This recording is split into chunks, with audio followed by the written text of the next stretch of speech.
আলামিনের হাবিব জনাব মুহাম্মদ রাসূলুল্লাহ সাল্লাল্লাহু আলাইহি ওয়াসাল্লাম বলেছেন, কিয়ামতের ময়দানে আল্লাহর কসম করে বলছি, সেদিন জাহান্নামীদের ভীষণ কষ্ট হবে আর জান্নাতীদের জন্য অত্যন্ত আসান হবে, অবস্থাটা খুবই আরামের হবে। নবীজি বলেন, এক ফরজ নামাজ, এক ওয়াক্ত ফরজ নামাজ আদায় করতে যে সময়টুকুন লাগে, কিয়ামতের মাঠের এই সময় এত বড় বিরাট লম্বা সময় জান্নাতীদের জন্য এরকম হালকা হয়ে যাবে। সুবহানাল্লাহ।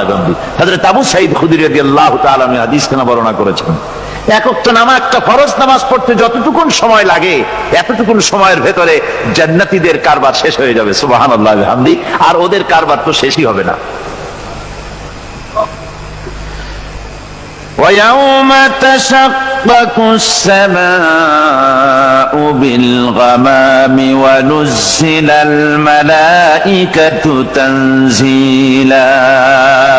ওরা ফেরেশতা দেখতে চায়। সেদিন আসমান সমূহ বিদীর্ণ হয়ে মেঘ পুঞ্জ বেরিয়ে আসবে, আত্মপ্রকাশ করবে। তার ভেতর থেকে ফেরেশতারা ক্রমাগত নাজিল হতে থাকবে। আর অবস্থাটাই হবে, আল মুলকু ইয়াউমাইযিনিল হাক্কু লিররহমান ওয়া কানা ইয়াওমান আলাল কাফিরিনা আসীরা। আর সেদিনে বাদশাহী হবে কেবলমাত্র রহমানের। ওয়া কানা ইয়াওমান আলাল কাফিরিনা আসীরা। আর সেই কিয়ামতের দিন, সেই সময়টা হবে কাফেরদের জন্য বড়ই কঠিন। এখানে কিয়ামতের কিছু কথা বলা হচ্ছে, কিছু আভাস দেওয়া হচ্ছে যে আসমান সমূহ বিদীর্ণ হয়ে মেঘ পিণ্ড বেরিয়ে আসবে এবং তার থেকে ক্রমাগত ফেরেশতারা নাজিল হতে থাকবে। আল্লাহর হাবিব বলেছেন, কেউ যদি কিয়ামতের দৃশ্য দেখতে চায় সেজন্য সূরা ইজা শামসু কুবিরাত ওয়া ইজা সামাউ ফাতারাত,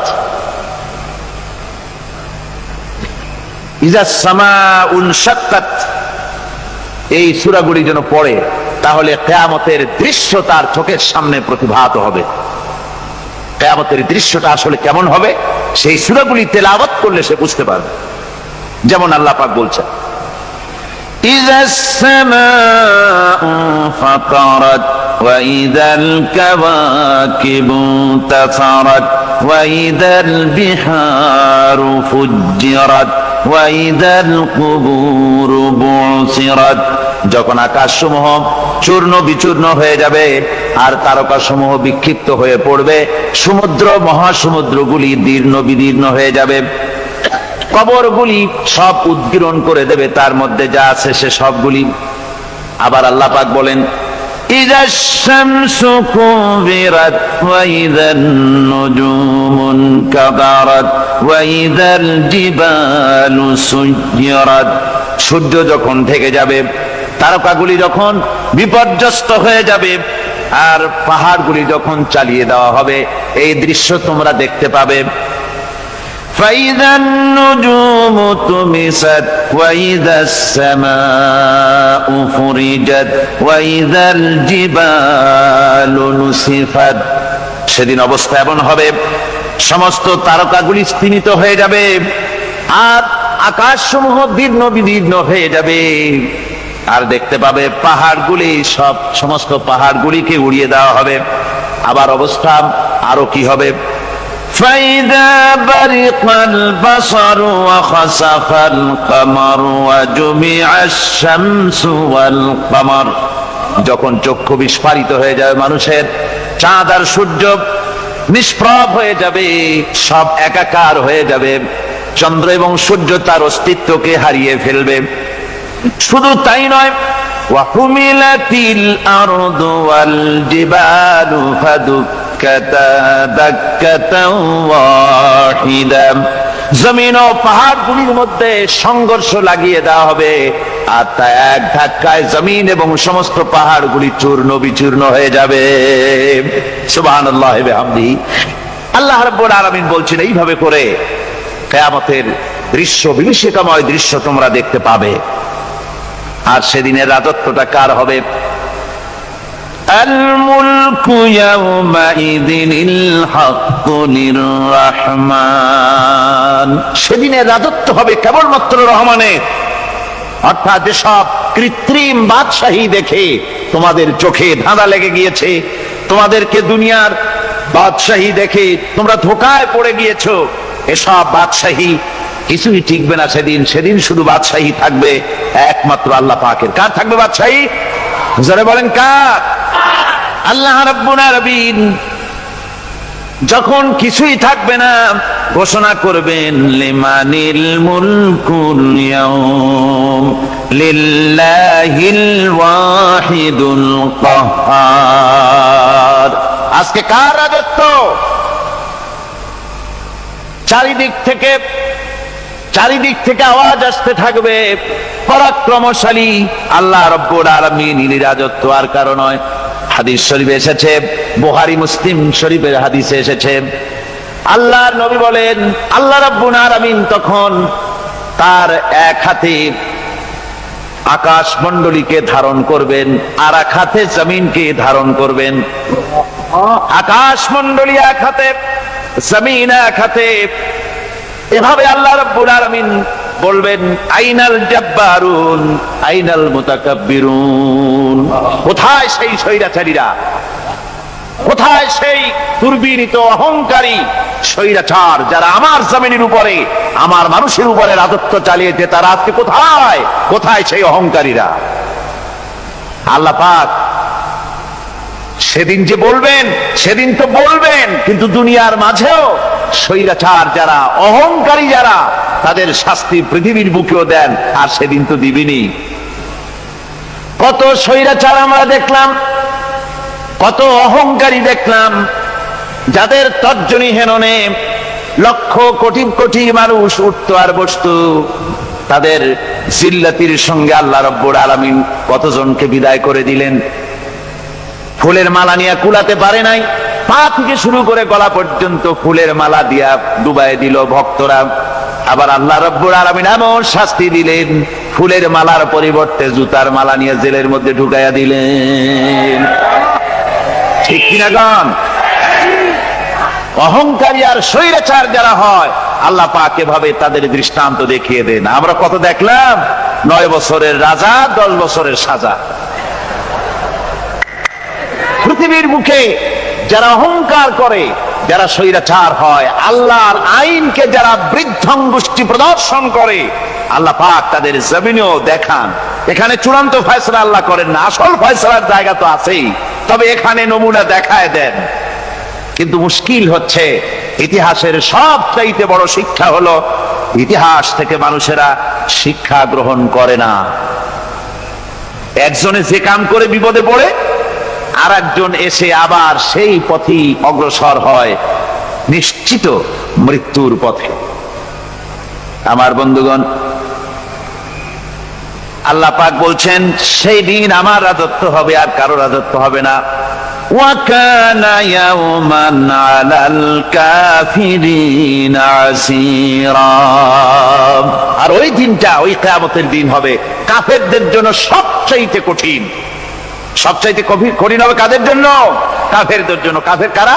কাফের হচ্ছে তারা যারা নাকি আল্লাহর আইনকে অস্বীকার করেছে, আল্লাহকে অস্বীকার করেছে, আল্লাহর আইনকে অস্বীকার করেছে। ওরা কি? কাফের। কুফর শব্দের অর্থ হচ্ছে গোপন করা। এই জন্য অন্ধকার রাতকে আরবিতে কাফের বলা হয়েছে, অর্থাৎ যা সব জিনিসকে অন্ধকার দিয়ে ঢেকে দেয়। তো কুফর হচ্ছে সেই জিনিস যা মহাসত্যকে ঢেকে দেয়, সত্যকে, মহাসত্যকে ঢেকে দেয় যেই জিনিস, সেটাকে কুফর বলা হয়। আর এই কাফের অন্ধকারে ঘুরে মরে, সে কোন আলোর খোঁজ পায় না।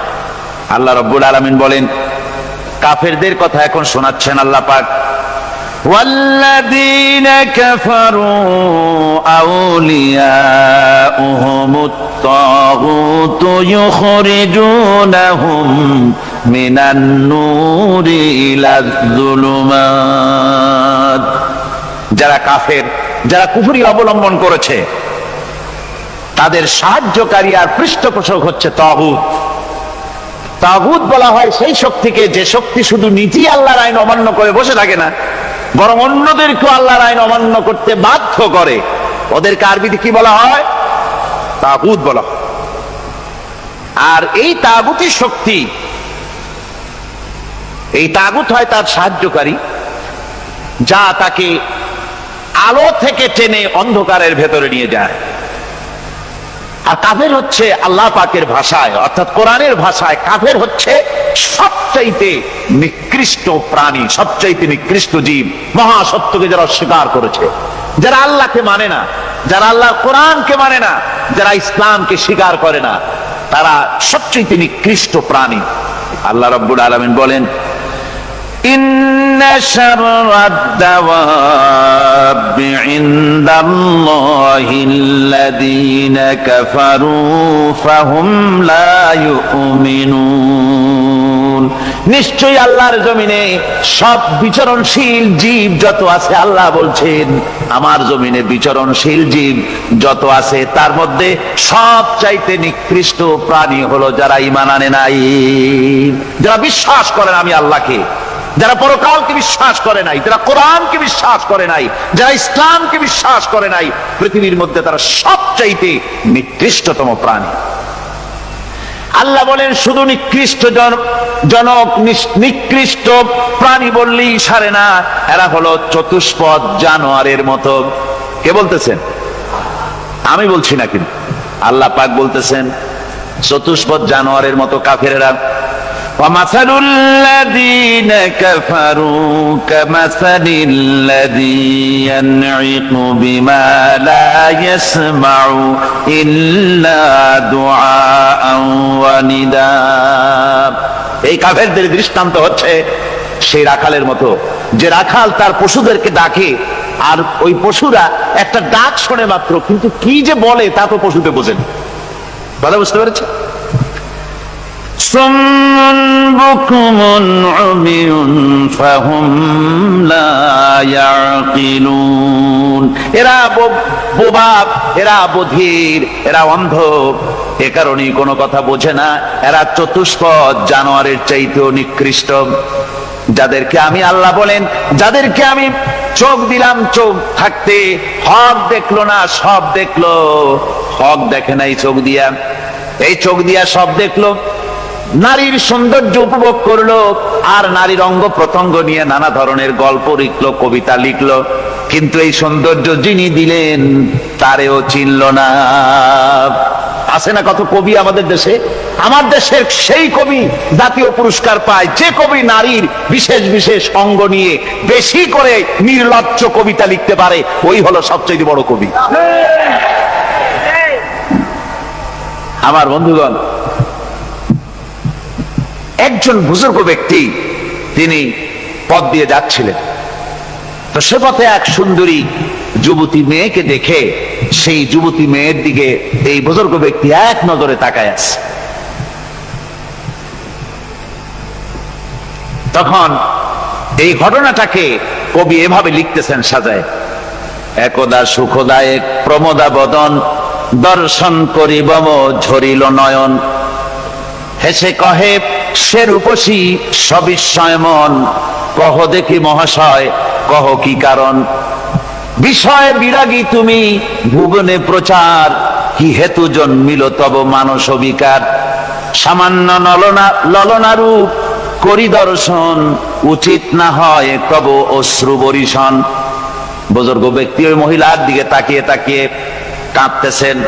সুন্দরী মহিলা বলেন, আল্লাহর বুজুর্গ বান্দা, আপনি এলাকার ভিতরে বুজুর্গ এবং পীর হিসাবে, বুজুর্গ ব্যক্তি হিসাবে আপনি বিখ্যাত। আজকে আমাকে এখানে দেখে আপনি আমার দিকে তাকায় আমার রূপ উপভোগ করতেছেন আর কাঁদতেছেন। আপনার মতো সংসার বিরাগী মানুষ আমার মতো একটা সুন্দরী মেয়েকে দেখে ভাবে কাঁদা ঠিক না। বুজুর্গ ব্যক্তি বলছেন, হেসে কহিলাম বালে করহ শ্রবণ, নেত্র ঝরে তবু হেতু ভেব না এমন, যে শিল্পী রচিল ওই সুধাংশু বদন, তাহার তরে ঝরে নেত্র নয়নে জীবন। ও আল্লাহর বান্দি, আমি তোমাকে দেখি কান্দি না, আমার চোখে পানি বেরিয়ে গেছে। তোমারে দেখে আমি মনে মনে ভাবলাম, এত সুন্দর করে যিনি মানুষ বানিয়েছেন, না জানি ওই আল্লাহ রব্বুল আলামিন কত বড় সুন্দর।